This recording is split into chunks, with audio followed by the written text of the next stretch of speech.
नमस्कार दोस्तों, आप सभी को स्वागत है हमारी चैनल लेट्स टॉक हिंदी में। आज हम बात करेंगे अभिमन्यु को कैसे चल से मारा गया था। तो चलो शुरू करते हैं। अभिमन्यु का नाम महाभारत की महान गाथाओं में विशेष स्थान रखता है। वे अर्जुन और सुभद्रा के पुत्र थे और भगवान कृष्ण के भांजे भी। अभिमन्यु की वीरता और बलिदान की कहानी महाभारत के युद्ध का महत्वपूर्ण हिस्सा है। महाभारत के युद्ध के दौरान कौरवों ने पांडवों के खिलाफ कई षड्यंत्र रचे। इनमें से एक सबसे खतरनाक षड्यंत्र था चक्रव्यूह। चक्रव्यूह एक जटिल सैन्य संरचना थी जिसमें प्रवेश करना तो आसान था, लेकिन बाहर निकलना अत्यंत कठिन। केवल कुछ ही योद्धा चक्रव्यूह को भेदने और सुरक्षित बाहर निकलने की विधि जानते थे। अभिमन्यु ने अपनी मां सुभद्रा के गर्भ में रहते हुए अर्जुन से चक्रव्यूह भेदन की कला सीखी थी। हालांकि उन्होंने केवल अंदर प्रवेश करने की विधि ही सीखी थी, बाहर निकलने की नहीं। एक दिन युद्ध के मैदान में जब अर्जुन अनुपस्थित थे, कौरवों ने चक्रव्यूह का निर्माण किया। पांडवों के पास उस समय कोई अन्य योद्धा नहीं था जो चक्रव्यूह को भेद सके।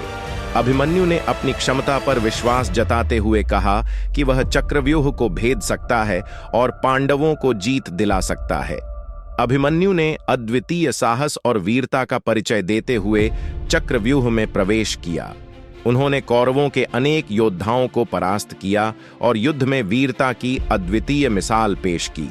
लेकिन जैसे ही वे चक्रव्यूह के भीतर गहरे उतरते गए, कौरवों के महान योद्धा द्रोणाचार्य, कर्ण, दुशासन, अश्वत्थामा और अन्य मिलकर उन पर हमला करने लगे।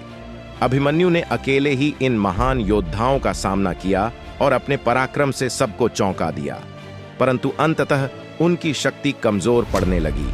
कौरवों ने अनुचित तरीके से और नियमों को तोड़ते हुए अभिमन्यु पर आक्रमण किया। अंत में वे सभी मिलकर अभिमन्यु को परास्त करने में सफल हो गए।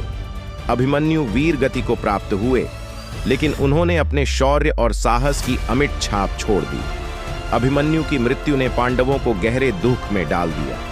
अर्जुन, जो उस समय अन्यत्र थे, जब यह समाचार मिला तो वे अत्यंत क्रोधित हुए। उन्होंने प्रतिज्ञा की कि वे जयद्रथ को अगले दिन सूर्यास्त से पहले मार देंगे, अन्यथा वे स्वयं अग्नि में प्रवेश कर जाएंगे। अभिमन्यु के बलिदान ने महाभारत के युद्ध को एक नई दिशा दी और पांडवों की विजय के लिए निर्णायक सिद्ध हुआ।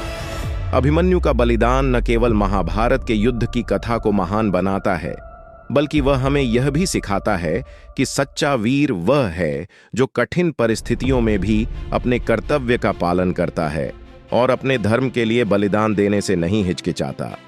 अभिमन्यु की वीरता और शौर्य आज भी भारतीय संस्कृति में आदर्श माने जाते हैं। धन्यवाद हमको सुनने के लिए। अगर इस वीडियो आपको अच्छा लगा तो लाइक, शेयर करें और हमसे जुड़े रहने के लिए इस चैनल को सब्सक्राइब कर दें। नमस्कार।